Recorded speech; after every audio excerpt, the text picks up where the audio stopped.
안녕하십니까. 평생투자 파트너입니다. 2019년 1월 2일입니다. 오늘은 첫날이고요. 2019년도의 첫날이고, 새해 복 많이 받으시기 바라겠습니다. 오늘 방송할 내용은, 사실, 이게, 뭐 해가 바뀌긴 했지만, 2018년도와 딱 끊어지는 뭐 이런 거는 없었던 하루였어서 좀 아쉽긴 했지만, 오늘은 좀 있는 그대로 시장을 보는 것에 대한 이야기를 좀 하려고 합니다. 그리고 삼성전자에 대해서도 좀 이야기를 하려고 하는데요. 뭐 다들 아는 유명한 회사이기 때문에 어, 그래도 한번 좀 다른 시각으로 한번 좀 이야기를 해보려고 합니다. 음, 일단은 제가 오늘 오전 시황 대신에 음, 보통 제가 첫 해에 이 연저리 때 하는 것들을 좀 공유해보자라는 생각으로 오늘 제가 주로 무엇을 하는지를 좀 같이 공유하려고 이게 오전 시황 대신 글을 썼는데요. 사실 그렇게 한 이유가 시장이 지금 시장이 정상적으로 보이시나요? 어떠세요? 저는 매우 비정상적으로 보이는데요. 시장을 너가 뭔데 정상이냐 비정상이냐라고 논하냐라고 물어볼 수 있는데요. 제가 생각하는 논리도 한번 말씀드려보고요. 근데 제가 생각하는 논리에서 보면 비정상적으로 보이긴 합니다. 근데 그 비정상적인 거를 제가 임의로 어떻게 할 수는 없어요. 그냥 있는 그대로 봐야 되는 것이거든요. 기다려야 될 때는 기다려야 되고, 뭐 따라가야 될 때는 따라가야 되는 뭐 이런 것이죠. 그래서 제가 새해 첫날에 보통 하는 것들이 지금 이런 언저리 때, 그러니까 겨울이고 할 때 보통 많이 하는 것이 제가 좋아하는 영화 여러 개가 있는데요. 여러 개 중에 뭐 노팅힐이나 러브 액츄얼리, 어버타임 같은 영화의 이 분위기가 지금 느낌과 좀 맞는 것 같은 생각이 들더라고요. 뭔가 좀 따뜻해지고 편안해지고 좀 더 착해지고 이런 느낌을 좀 받아서 이런 영화를 좀 자주 보고요. 그리고 이제 사무실에 조용하게 이제 한 켠에는 좀 OST 음악을 좀 이렇게 깔아두고 좀 하는데요. 제가 이쪽 영화를 너무 예전에 이 요 세계 영화를 너무 좋아해서 영국에 잠깐 한 2년 정도 이제 회사 생활을 했었는데요. 그때 여기 영화 나왔던 장소들을 다 찾아갔던 기억이 나요. 처음에 다 찾아갔던 기억도 나고 생각나더라고요. 그래서 제가 보통 첫 해에 보통 시작하는 것은 뭐냐면 주식 노트를 이제 정성스럽게 좀 만들어 보는 거예요. 근데 제가 보통 오랫동안 좀 주식 노트를 썼던 거가 원래 이렇게 A4 사이즈에 구멍이 3개 있어가지고 30 노트라고 하거든요. 이걸 좀 오래 썼던 것 같은데 올해는 한번 다른 걸 써봤어요. 요거보다 조금 더 작고 대신에 두께는 이거보다 한 3배 정도 두꺼운 노트를 써봤는데요. 제가 뭔가 좀 갇혀 있었던 느낌이에요. 제가 예전부터 이렇게 붉은색의 A4지 크기의 노트를 썼던 이유는 음, 예전에 그 차트를 어, 프린트 해가지고 이렇게 붙이던 습관이 있어서 A4지만한 연습장이 필요했거든요. 그리고 뭔가 좀 그냥 이 붉은색이라는 노트가 뭔가 양봉 뭐 이런 느낌이어서 이렇게 좀 했는데 올해는 뭔가 조금 그런 뭔가 갇혀 있는 걸 좀 깨려고 좀 노트도 좀 색깔도 바꿔보고 사이즈도 좀 일단 바꿔봤습니다. 근데 중요한 것은 주식 노트를 매해 쓰는 것을 한번 저는 좀 권해드리고 싶습니다. 그래서 이 앞페이지, 이 한 장 넘어서 이 속페이지에 내가 꼭 하고 싶은 말, 뭐 잊으면 안 될 것들, 꼭 기억할 것들을 꼭 적어두는 거. 그래서 저는 보통 이 첫 페이지에는 큰 의미로서 좀 적어두고요. 그 첫 페이지는 작년에 저희 그 와이프가 직접 적어준 겁니다. 저를 오랫동안 이제 봐왔으니까. 그리고 이 안쪽에는 제가 디테일하게 꼭 기억해야 될 어떤 것들, 이런 것들을 적어두겠죠. 뭐 예를 들어서 뭐 주간 차트에서는 뭐 어떤 것을 꼭 주시하라든지 뭐 이런 것들 있잖아요. 혹은 뭐 실적에서 꼭 어느 부분을 꼭 보자 뭐 이런 것들.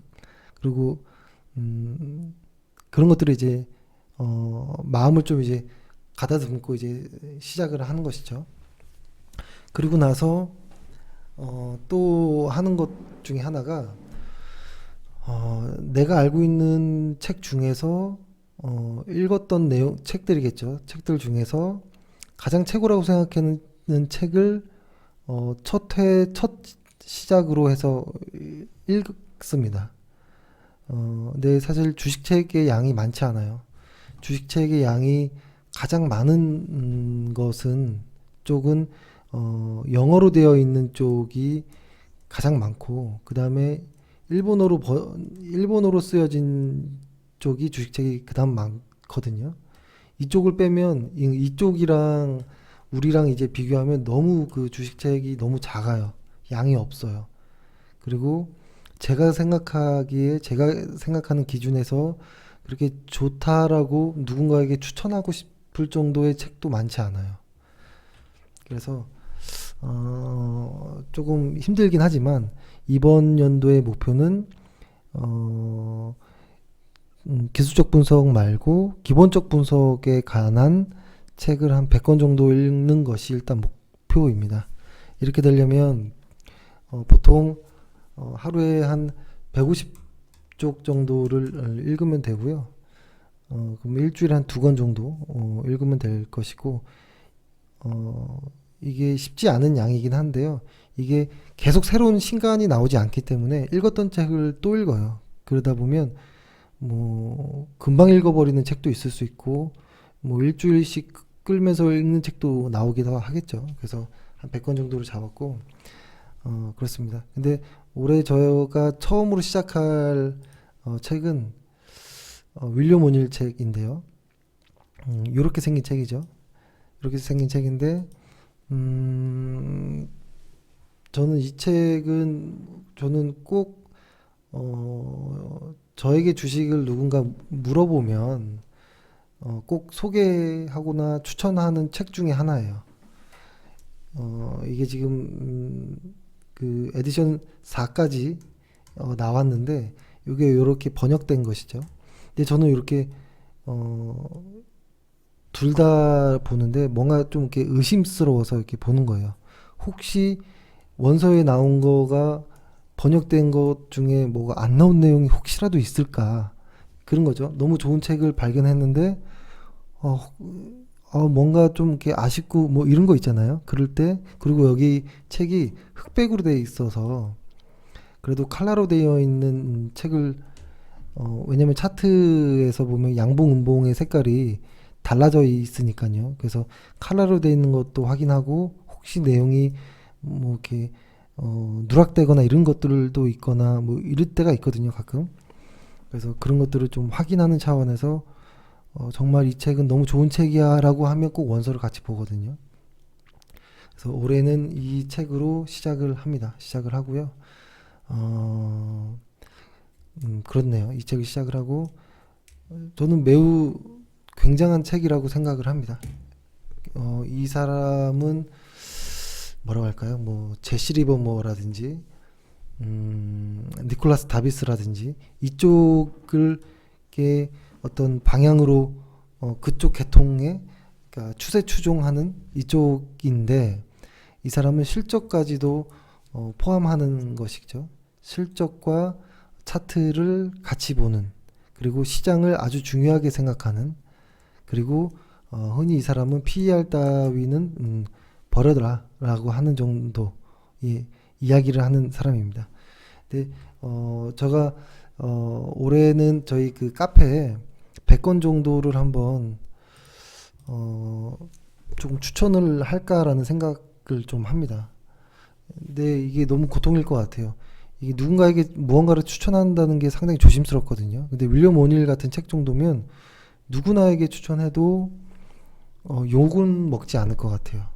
그리고 또 하나 추천이 조금 우려되는 거는 괜히 누군가에게 선입견을 씌워주는 거 아닌가라는 이런 우려도 있습니다. 왜냐면 단타가 맞는 사람일 수도 있고, 그렇죠?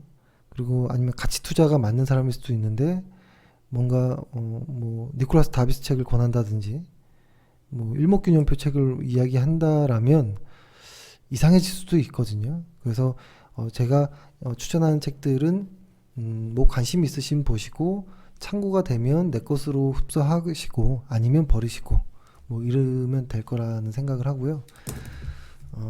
그리고 저희가 그 회사에서는 그래도 조금 좀 뭐라고 할까요? 마치 심리에 도움이 되는 책 위주로 조금 책을 소개하고 그것을 영상으로 회사에서 이제 제작을 했잖아요. 그렇기 때문에 이런 쪽이 아닌 다른 쪽의 이야기도 조금 해보려고 하고요.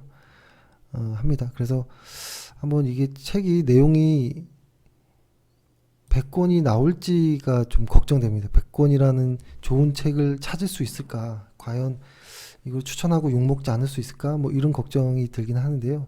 일단 그냥 제 기준에서 한번 말씀을 드리도록 하겠습니다. 그렇게 하고 시장 이야기를 좀 해볼 텐데요. 우리가 쉬는 동안에 시장이 많이 변화가 있었냐라고 하면 주간 차트로 보면 그닥 그렇게 큰 변화는 아니었습니다. 근데 다만 뉴욕 증시라든지 상당히 많이 급작스럽게 생각보다 아주 강하게 반등한 부분은 충분히 있었거든요. 그런 부분들이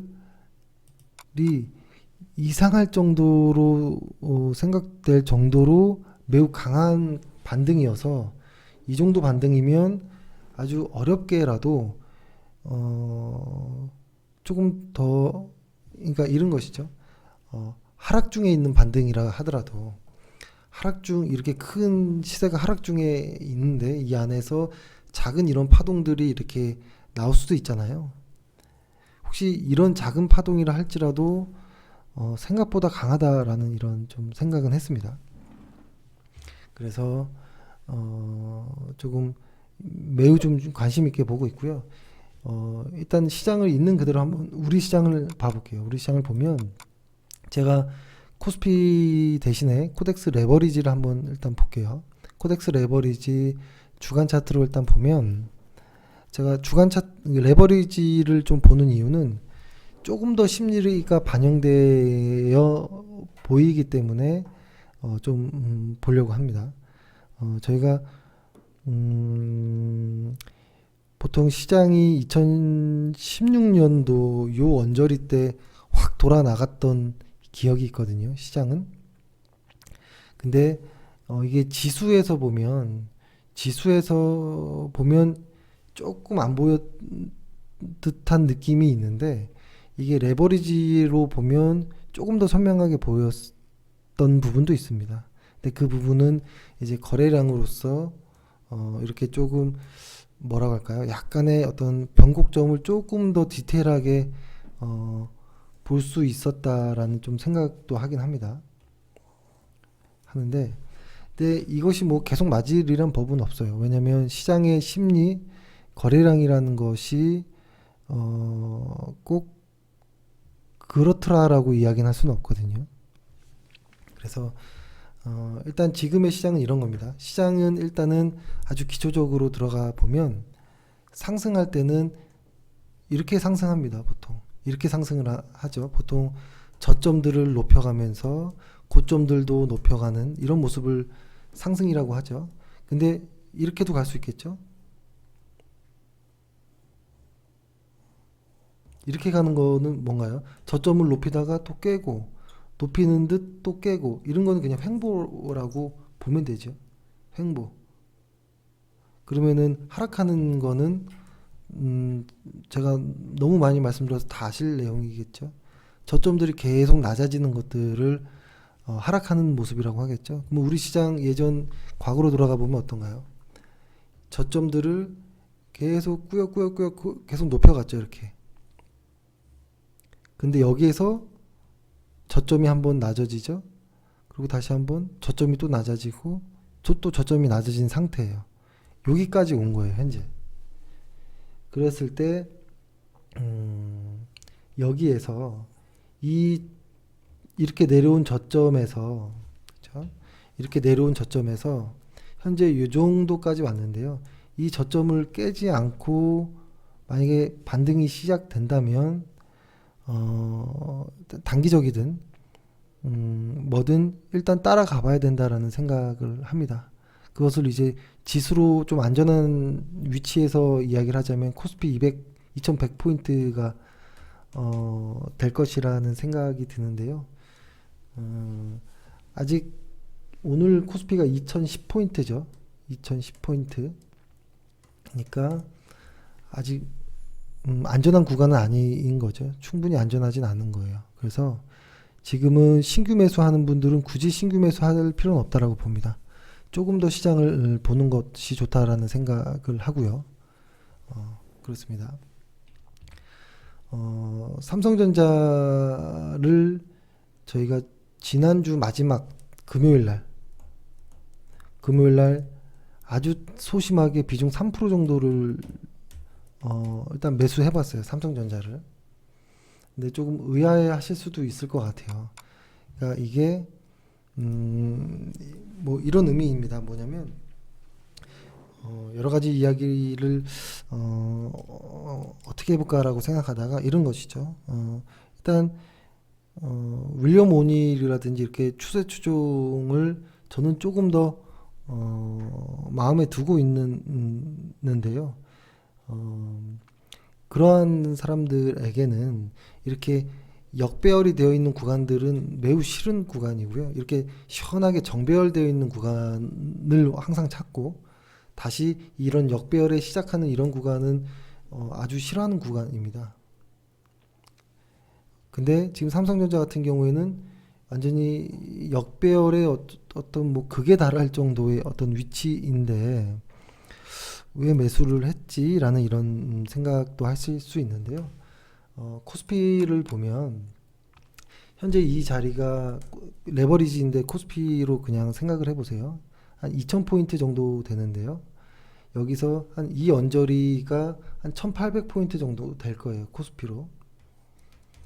그러면 한 10% 정도를 하락한다라는 각오로 한번 시장을 테스트해 보는 거라고 보시면 될 것 같아요. 어떤 뭐 실적이나 이런 걸 떠나서 한번 이야기해 보는 겁니다. 코스피가 1800까지도 올 수 있을까? 라는 생각을 해봤습니다. 근데 1800까지 이거를 뭐 PER이나 PBR로 이야기하기보다는 이제는 잘 와닿지 않는 정도의 그런 수치라는 생각도 들긴 하는데 그래도 시장에서 바닥을 쉽게 논하진 못하겠죠. 그리고 지금이 바닥이다라고도 이야기할 수도 없을 뿐더러 지금이 바닥이다라고도 이야기하기 어려운데 앞으로 10%더 빠질까라고 이야기하는 것도 좀 맞지 않지만 뭐 저만의 어떠한 그 생각으로는 10%까지 더 빠질 수 있을까? 라는 이런 생각으로 삼성전자를 좀 다가간 것이죠. 그러니까 삼성전자가 한 38,000원 정도인데요. 38,000원 정도인데 한 10% 그러니까 35,000원 정도까지를 이 구간 안에서 분할로 매수를 해서 조금 길게 한번 시장을 테스트해 보자라는 의미가 있습니다. 근데 저희가 이게 비중이 3%긴 한데도 그래도 조금 일단은 매수를 한다고 이야기를 일단 드리긴 한 것이죠. 하지만 시장이 진짜로 2100포인트 안전한 구간을 강하게 상승하는 것을 보기 전에는 공격적으로 매수하거나 이러진 않을 것이고요. 저희도 시장을 이 계속 하락하는 이런 예민한 단계를 주식이 완전히 한 주도 없이는 잘 있지 않거든요. 보통 웬만하면 전량 매도나 이런 부분도 있지만 아주 소액으로는 시장을 계속 테스트를 합니다. 보통 계속 테스트를 하고 하는데 지금 시장에서 삼성전자는 약간 그러한 의미와도 좀 같은 느낌이고요. 그래서 일단은 삼성전자 같은 경우에는 저희는 이렇습니다. 한 35,000원 정도까지 지금 현재 38,000원에서 이 35,000원 이 구간에 한 이렇게 나눠서 이걸 크게 확대해 보면 이렇게 되겠죠. 38,000원 여기가 35,000원 정도 이 중심 정도 여기서 5% 정도 하락 5% 정도 하락할 때마다 뭐 한 3%, 3%, 4% 정도 이런 식으로 매수를 해서 이 언저리의 평균 단가를 한번 맞춰보고 여기서 한번 여기서도 시장이 가지 못한다면 그러니까 이 삼성전자가 이런 것이죠. 이 삼성전자가 내 계좌에서 삼성전자가 플러스가 나지 않는다면 시장에서 추가적으로 들어가지 말아야지라는 이런 좀 의미도 좀 있습니다. 근데 가끔 삼성전자를 PER로 접근하시는 분들도 좀 있는 것 같아요. 근데 PER을 이 저평가다라고 혹은 SK 하이닉스의 PER을 보고 저평가다라고 이야기를 하고 그러니까 매매를 할 수도 있겠죠. 근데 그거 이 PER에 대한 거는 조금 고민을 좀 해봐야 되는 것 같아요. PER을 어떻게 바라봐야 될지에 대한 것. 그래서 요 PER을 저는 어떻게 바라보는지에 대해서 조금 이야기를 해볼게요. 그러니까 일단 현재 지금 시장은 어떤 이런 밸류 차원에서 접근하기가 힘들 정도로 마구잡이로 하락되어 있는 그런 시장인 것이죠. 이런 시장을 공포에 눌려 있는 그런 시장이라고 이야기를 하죠. 왜 그렇게 이야기를 하냐면 일단 주가라는 것은 이렇게 해볼까요? 흔히 주가라는 것은 어떻게 결정되느냐라고 보면 뭐 EPS와 PER을 곱해주는 것이죠. 그러니까 주당 순이익의 PER을 몇 배 정도 해줄 것이냐 이것을 이제 현재 주가로 이제 보는 것인데 이거를 뭐 분수하듯이 PER을 이렇게 보면 EPS를 밑으로 넘겨버리면 PER은 EPS 분의 주당 그 순이익 분의 가격 주가 이렇게 볼 수도 있는 것이죠. PER을 이렇게 볼 수도 있는 것이죠. 이렇게 보는 것이죠. 그리고 주가라는 것을 그럼 주가라는 것을 어떻게 볼 것이냐 할 때 EPS를 요로 넘겨서 곱해주면 되는 것이고, 그렇죠? 이거 다들 아시는 내용이라고 생각을 합니다. 주당 순이익 EPS 곱하기 PER 이렇게 본다면 일단 지금의 시장을 한번 이렇게 PER의 논리로 한번 좀 보자라고 한번 해보면 예를 들어서 지금 삼성전자 같은 경우에는 어떠한가요? 지금 PER이 6배 정도라고 알고 있긴 한데 잠시만요. 한번 봐볼게요. PER이 보면은 어딨냐 보면은 2018년도에 6배 내년에도 6.6배 뭐 이런 식으로 나와요. 근데 이거를 PER이란 것도 역시 추세를 좀 봐야 되니까 PER이 얘네가 어떻게 왔었냐면 과거에 그러니까 2018년도에 6배 2017년도에 9.4배 2016년도에 13배 정도까지 13배 6배 9배 6배 그리고 올해 또 한 6배 정도를 봐주는 것 같아요. PER을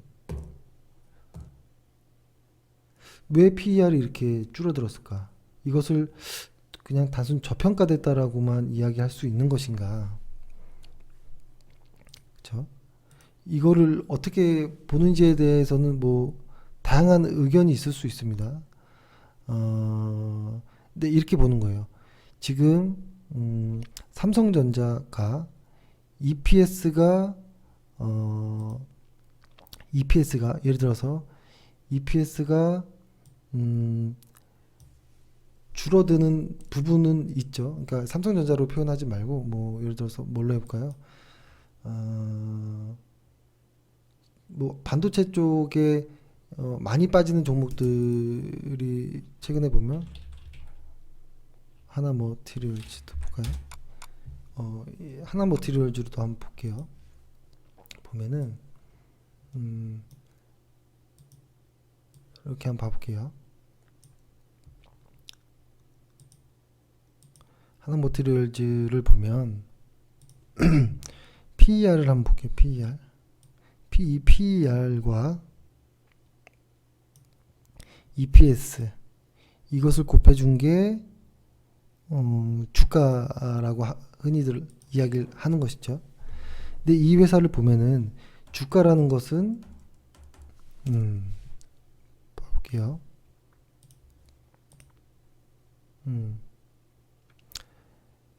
주가라는 것은 EPS와 PER을 이렇게 표현해 주는데 이 하나머티리얼즈가 이만큼 26,000원 했던 게 지금 11,000원까지 왔는데 반토막이 더 난 이런 상황에서 왜 이렇게 주가가 빠졌을까라는 것을 고민해 보는 거예요. 왜 이 주가는 뭐 때문에 빠졌을까라는 것을 있는 그대로 보는 거예요. EPS 이 주가가 빠지려면 EPS가 빠지든지 PER이 빠지든지 해야 되는 것이겠죠. 이 등식을 보면. 근데 이 하나머티리얼즈의 EPS는 어때요? 여기 보면은 EPS가 600원, 1,000원, 1,800원, 2,300원, 3,000원 이렇게 올라가죠. EPS는 계속 올라가요. 그러면은 EPS가 빠져서 주가가 빠진 건 아니네요. 그죠? 그 말은 뭐가 되냐면 회사가 잘못해서 회사의 어떤 내부적인 어떤 이유로 주가가 빠진 건 아니다라고 표현할 수가 있을 것 같아요.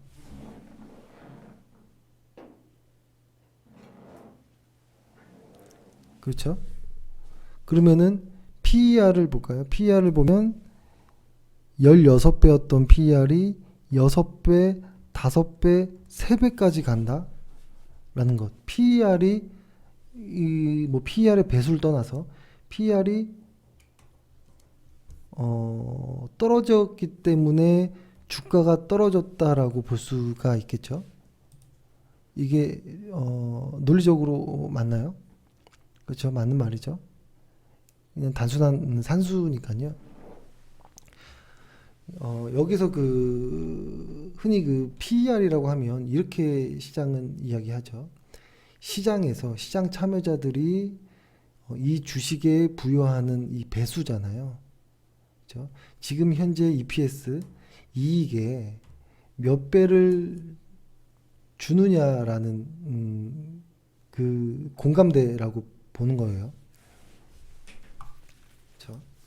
그렇기 때문에 이것을 어떻게 해석하냐면 이런 것이죠.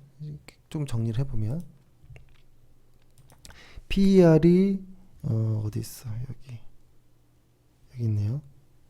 16배짜리 PER이 현재 6배까지 왔다라는 것은 이걸 어떻게 이해를 해줘야 될까요? 작년에는 16배씩이나 높게 주고라도 시장에서는 너도 나도 사겠다고 했는데 지금은 6배 정도만 줄 시장 참여자들의 공감대가 그렇게 형성되어 있다는 겁니다. 그러니까 이거는 뭐냐면 EPS 즉 회사의 어떤 내부적인 내용이 아닌 PER 즉 시장 참여자들의 심리가 바뀌어서 투자자들의 마음이 달라졌기 때문에 이 주가가 하락했다라고 보는 거예요. 주가가 하락했다라는 것이죠. 그러면은 왜 시장 참여자들은 PER을 16배나 줬던 거를 갑자기 6배밖에 못 주냐라고 이 시장 참여자들을 일일이 다 찾아가서 물어보면 알 수 있겠지만 그거는 불가능한 것이죠. 그래서 이것을 시장에서는 흔히 워렌 버핏이 흔히 쓰는 말로 이런 시장 참여자들의 이 전체를 미스터 마켓이라는 표현으로 이렇게 이야기를 하죠. 이 미스터 마켓이라는 사람은 환자다, 조증 환자이기 때문에 뭐라 할까요? 막 아주 기분 좋았다가도 우울했다가도 뭐 이렇게 시장을 표현한 것이죠. 그러니까 이런 겁니다. 이렇게 시장은 조증 환자처럼 움직이는 이 PER로서 시장을 평가하기는 사실 어렵다라는 이야기가 되는 게 아닌가라는 생각이 들어요. 근데 워렌 버핏이 이야기하는 그 PER의 그 뜻은 PER이 아주 높을 때, 모두 다 즐거워할 때 조증 환자가 완전히 기분 아주 좋아지는 그런 상황에서 그런 곳을 일단은 더 위험하다라고 이야기를 해서 이럴 때는 주식을 처분하고, 완전히 PER이 바닥을 기일 때 6배, 5배, 3배 이렇게, 지금 삼성전자도 6배짜리잖아요. 이렇게 기어 있을 때, 기일 때 여기서 투매하는 것은 더 위험하다라고 이야기를 하는 것이라는 생각을 합니다. 그러니까 이 높은 자리에서 매도를 하지 못했는데 PR이 다시 낮은 자리까지 왔을 때 다시 투매를 동참하는 것은 두 번 가장 큰 실수를 하는 것이라는 생각을 하는 것이죠. 그래서 이런 곳에서 워렌 버핏은 주식을 좀 모아 나가는 게 어떠냐라고 좀 이야기를 하는 것 같은데요. 이게 사실 좀 현실적으로 좀 어려운 부분이 있죠. 왜냐면 워렌 버핏네 회사는 계속 현금이 도는 회사잖아요. 그래서 지금 PER 6배짜리, 5배짜리, 3배짜리를 사서 5년, 3년, 5년 버틸 수 있는 사람이고, 매달 혹은 분기마다 추가 매수를 할 수 있는 자금이 있는 것이죠. 그래서 저는 지금 시장은 일단은 지금 대부분의 우량주들 실적이 EPS가 분명히 우상향하는데도 불구하고 PER이 계속 낮아지는 회사들이 결국엔 이 PER 때문에 주가가 하락했다라고 보는데요. 이 PER이라고 하는 것은 아주 손바닥 뒤집기를 반복듯이 하는 그런 미스터 마켓이기 때문에 이 PER을 보고 쉽게 종목을 평가하거나 이르기는 힘들지만, 이 PER 자체, 그러니까 시장 참여자들도 버리고 관심을 끊고 거들떠 보지도 않는 이런 어떠한 한 회사의 바닥에 오는 PER일 때는, 다만 그 회사가 멀쩡하다면, EPS가 멀쩡하고 계속 증가하는데 오로지 그냥 그 시장 그 미스터 마켓이 심술을 부리는 거라면 끌고 가는 게 맞다라는 생각을 합니다. 다만 적립식으로 살 수 있는, 좀 장기적으로 볼 수 있는 사람이라면. 그렇죠? 그래서 저는 지금의 시장이 이런 종목들이 너무 많다라는 생각을 합니다. 현재 이런 종목들이 너무 많은데 단순하게 이 PER만 보고 접근하는 것은 매우 무리가 있고, 이야기를 예전에도 한번 들었던 것 같은데, 저평가라고 한다면 반드시 실적이 성장해야 돼요. 실적이 성장하는데 PER이 낮아졌다면 저평가라고 할 수도 있을 것 같아요. 왜냐면 그 PER이 확 얼굴을 확 다르게 하면 갑자기 그 주가는 금방 또 반등을 하거든요. 근데 지금은 아직 얘네가 아직은 계속 더 우울한 것 같아요. 환자처럼. 근데 보통 이런 구간에 가장 공포 구간이기도 합니다. 시장은. 이런 구간에서 이런 구간에서 보통 뭐라고 할까요? 투매도 많이 나오고요. 투매가 많이 나오다 보니 거래량도 많이 실리고 뭐 이런 것이죠. 그때 보통 기술적 분석하는 분들은 그런 구간에서 거래량이 많이 실리는 바닥에서 바닥 자리를 이제 뭐 바닥을 확인했다 이렇게도 이야기를 하기도 합니다.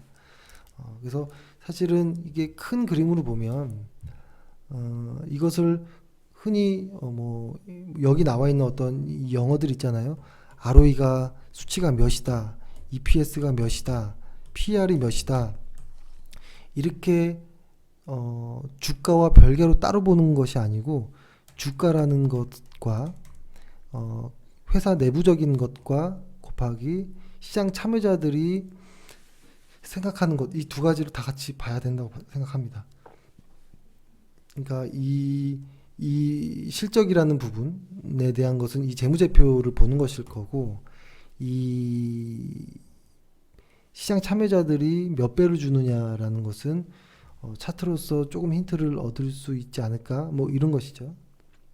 그래서 이것을 따로 분리할 수도 없는 노릇인데, 지금은 분명히 실적은 증가하는데도 시장 참여자들의 이제 이 부분 때문에 주가가 하락한 부분들, 이런 부분들의 종목들을 잘 볼 필요가 있다라고 생각을 하고요. 이런 종목 중에서 저는 현재는 한 달 전에도 그런 생각은 하지 않았거든요. 단 한 달 전에도 전혀 그런 생각을 하지 않았는데, 이제는 삼성전자는 좀 그런 의미로 좀 봐도 되지 않을까라는 생각을 한 것입니다. 그런 의미. 그런 의미라고 하면 어느 정도 시장에서 다 내팽개대로 내팽개진 상태, 즉 미스터 마켓이 가장 우울할 때, 시장 참여자들은 가장 공포 구간에 있을 때, 혹시라도 모를 투매가 나올 수 있는 그런 자리들, 뭐 이런 자리가 아닐까라는 생각을 하고요. 우리 지수가 10% 정도 더 앞으로 하락할 수 있을까라고 생각한다면 쉽지 않은, 그것은 더 어려울 거라는 생각을 합니다. 10% 정도 하락하는 것은. 왜냐면 계속 벌긴 하거든요. 글로벌 경기가 꺾이더라도 벌긴 합니다. 근데 그런 것들이, 많은 것들이 현재는 선반영 되어진 부분이라 생각을 하고요. 한 달 전에만 하더라도 그러니까 저희가 이 언저리에서는 이제는 이제 삼성전자 하지 말자라고 이야기를 했지만, 이제는 삼성전자를 조금 일단은 봐보자라는 생각은 합니다. 대신 SK 하이닉스도 뭐 같은 뭐 부류에 들긴 하지만 변동성이 더 클 수 있고 하기 때문에, 일단 저는 삼성전자는 그런 의미에서 아주 소량이라 그죠, 3% 정도를 일단은 테스트를 한 이런 과정이라고 생각을 합니다. 이렇게 보고, 혹시라도 우리 시장이 그러니까 삼성전자는 저는 일단은 35,000원 정도까지는 열어두고 본 것이고, 이 35,000원까지 와서 아주 운이 좋아서 반등하면 아주 좋은 거고, 깰 수도 있습니다. 시장 참여자들이 PER을 6배가 아니라 아니야 너네는 5배까지 볼 거야 라고 이야기할 수도 있는 것이거든요. 근데 다만 삼성전자가 시가총액 2천억이 깨진다라는 생각은 하지 않아요. 200억, 시가총액 200조를 깬다라는 생각은 하지 않거든요. 시가총액 200조가 깨진다는 것은 그 삼성전자라는 그 회사를 좋아한다라기보다는 그냥 실적과 이들이 가지고 있는 현금을 본다면 가능하지 않은 숫자가 아닌가라는 생각에 일단 그렇게 시작을 했습니다. 예. 사실 뭐 어떤 회사를 이야기하려고 하는 것은 아니고 PER을 바라보는 이 관점을 좀 이야기해보자라는 거예요. PER이라는 것은 정해지는 게 아닙니다. 정해지는 것이 아니고 시장에서 참여자들이 어떻게 부여하느냐에 따라 달라질 수 있다라고 봐요. 그렇기 때문에 PER 하나만 보고서는 주가를 이야기할 수는 없지 않을까라는 생각을 하고요. 반드시 PER과 함께 EPS도 같이 봐야 되고, 이것이 모여서 주가를 결정짓는 것이고, EPS가 꾸준히 우상향하는 회사들이 시장 참여자들의 어떤 외면으로 조금 눌려 있을 때는, 저는 이런 종목은 좀 길게 보는 사람들이라면 분할로 뭐 좀 해볼 수 있다라는 생각을 충분히 합니다. 이렇게 이야기를 했고요. 그런 것이죠. 그래서 여기서 또 하나만 더 좀 이야기를 해본다면 이런 겁니다. 뭐라고 할까요?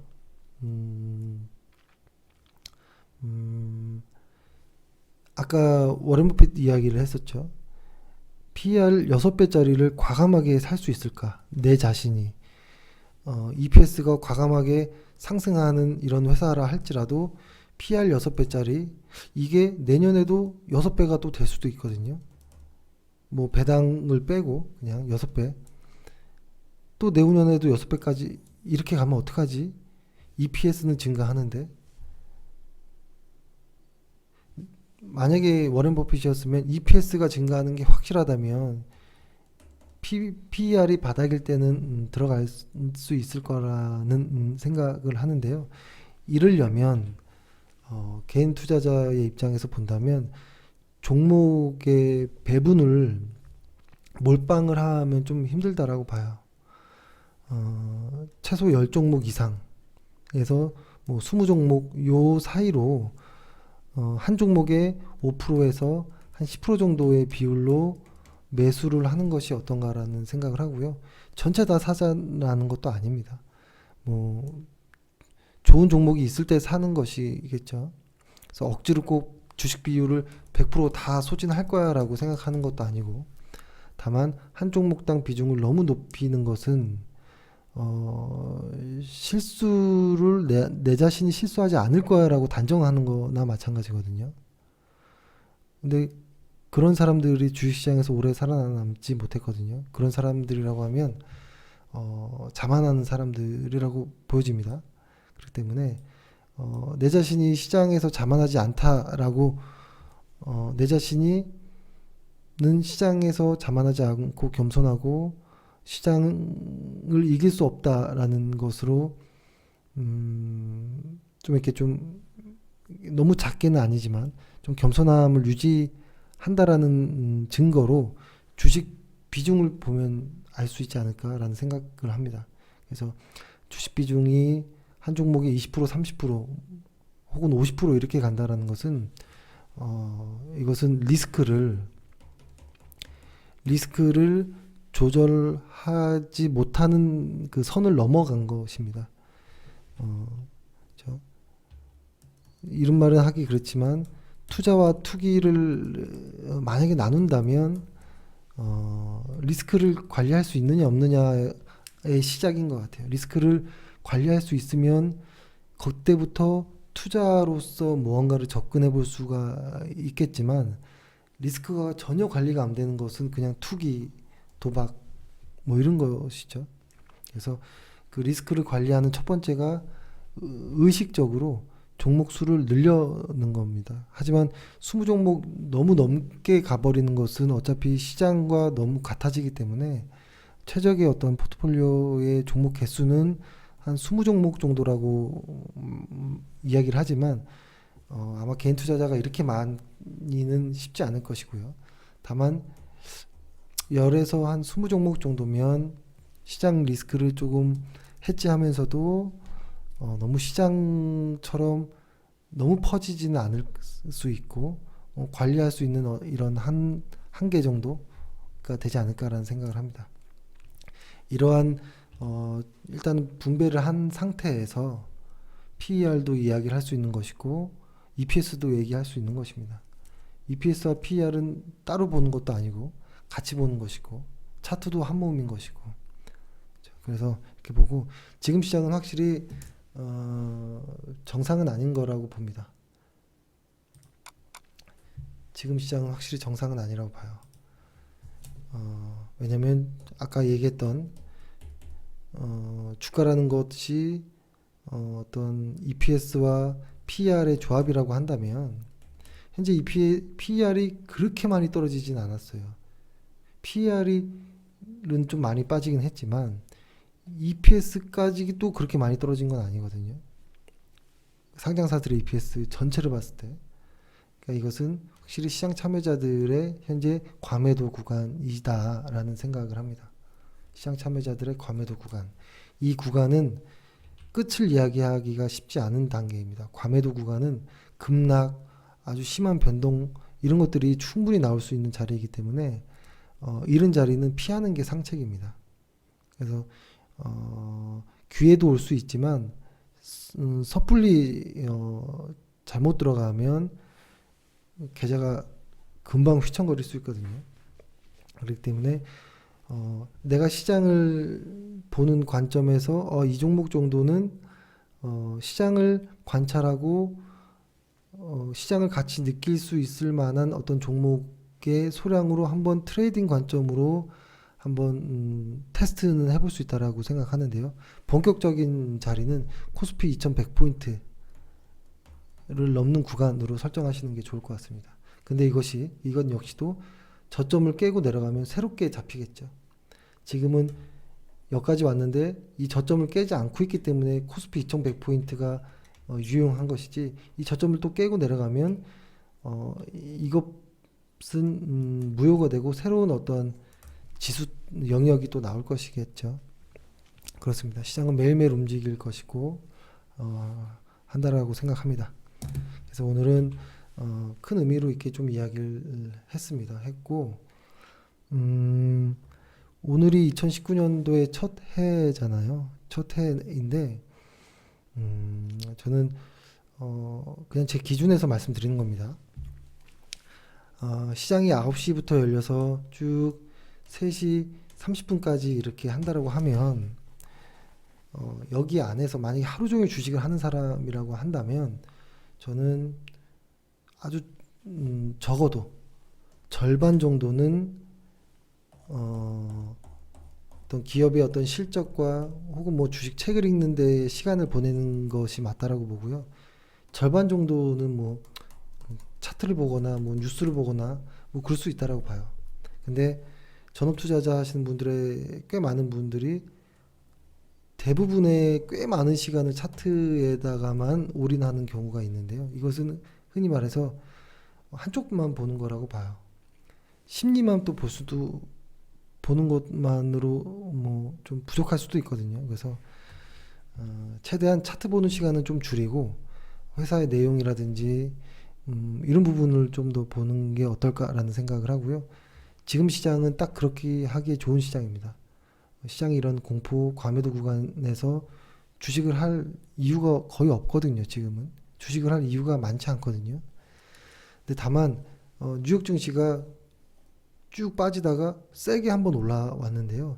이 세게 올라온 것이 계속 갈 수는 없습니다. 어렵게 왔다 갔다 하면서 좀 일정 부분에 반등은 할 거라고 생각은 하거든요. 하지만 이 소설 역시도 이 전저점을 깨고 내려가면 이 소설 역시도 문을 닫아야죠. 다시 소설을 써야 되는 겁니다. 그래서 이 전저점이 깨지기 전까지는 뉴욕 증시도 전저점이 깨지기 전까지는 일단은 반등을 좀 주의 깊게 보고 코스피 역시도 전저점을 깨기 전까지는 좀 유의 깊게 좀 볼 필요가 있다라는 생각을 합니다. 다만 전저점을 깨면 그때는 아무것도 아닌 겁니다. 다시 새로 써야 됩니다. 네. 일단은 오늘은 이 정도로 방송을 마치고요. 저희가 이 내용은 카페에 좀 먼저 올리고 회원들의 어떤 이야기를 좀 수렴해서 매일매일 저희가 투자 전략을 하는데 이것을 매일 유튜브에 바로 올리지는 않겠습니다. 어쩔 때는 바로 유튜브에 올릴 내용이 있으면 유튜브에도 올리는데요. 뭐 올리지 않을 때도 있을 것이고 뭐 하루 이틀 이후에 올릴 때도 있게끔 해서 좀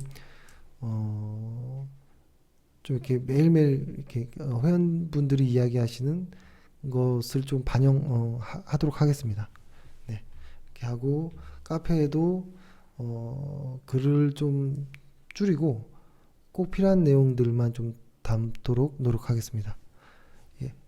오늘 하루 고생 많으셨습니다. 예. 내일 뵙겠습니다.